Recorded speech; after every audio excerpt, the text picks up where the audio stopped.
You've undoubtedly heard a lot in the news in recent years about network neutrality. Now to net neutrality, which has a lot of us here scratching our heads. Basically, the FCC can now regulate how internet service providers are managing their networks. But what does that really mean to any of us? Hello, I'm Professor Mark Grabowski, and in this brief video, I'll attempt to demystify the concept of net neutrality and shed light on its significance. Net neutrality, which is sometimes called the open internet, is the principle that all internet service providers, including giants like AT&T, Verizon, and Comcast, should treat internet data equally. They shouldn't discriminate based on user, content, website, application, or device.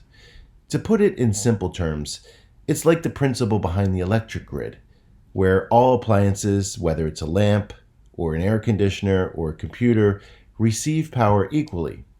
However, the debate arises when we question whether someone who uses more electricity should pay more than someone who uses less. As of 2018, the United States does not have network neutrality rules. However, we used to have these safeguards, and we may have them again. These shifting policies over the past 2 decades have been driven by different presidential administrations and court decisions. In this video, I'll briefly explore both sides of the network neutrality debate, the pros and the cons, and conclude by discussing what the future holds. In other words, will net neutrality ever return to the United States? First, let's consider the reasons to support net neutrality. Supporters argue that net neutrality is essential for preserving free speech on the internet. It prevents internet service providers from blocking lawful online content, and it ensures that all internet traffic is treated equally, preventing anti-competitive practices such as slowing down or speeding up specific websites. Additionally, proponents contend that net neutrality safeguards consumers from being charged extra fees to access certain websites, especially online video streaming services like Netflix. Now let's look at the arguments against net neutrality.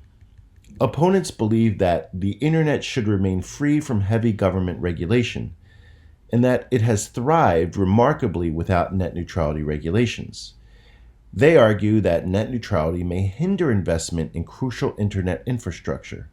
Furthermore, they suggest that internet service providers should be allowed to charge additional fees to online content providers that consume disproportionately large amounts of bandwidth, such as video streaming services like Netflix. Since President Trump's administration repealed President Obama's net neutrality regulations in 2018, there have been mixed outcomes.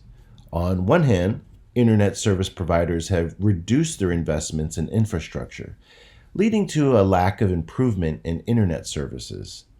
Comparatively, many other countries with net neutrality offer faster and more affordable internet services, though making direct comparisons can be complex.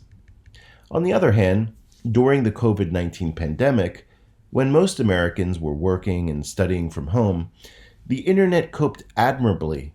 This was partly because internet service providers could manage traffic effectively, prioritizing essential activities like Zoom meetings over less critical uses like online gaming. In summary, both sides of the net neutrality debate tend to exaggerate their claims. However, a majority of Americans support net neutrality. Even though it's not currently mandated at the federal level, it's far from forgotten in the United States. Many states have started implementing their own net neutrality laws for internet service providers operating within their borders. And most recently, at the federal level, in 2021, following his inauguration as president, Joe Biden took steps to reinstate net neutrality. He issued an executive order aimed at urging the FCC to reinstate the internet regulations that had been rolled back during the Trump administration. However, the FCC currently faces a deadlock due to the absence of a fifth commissioner, leaving federal-level network neutrality regulations in limbo. It's worth noting that Congress has the authority to reestablish and enforce net neutrality rules. They could even override the president's policies. While the prospect of such legislation appears unlikely at present, given the Republican control of the House of Representatives, It's also important to acknowledge that Democrats, during their previous control of both the House and Senate, did not pursue the passage of net neutrality policies.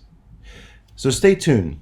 Net neutrality is likely something you will hear about again, and policies could change. Well, this has been Professor Grabowski. Thanks for watching.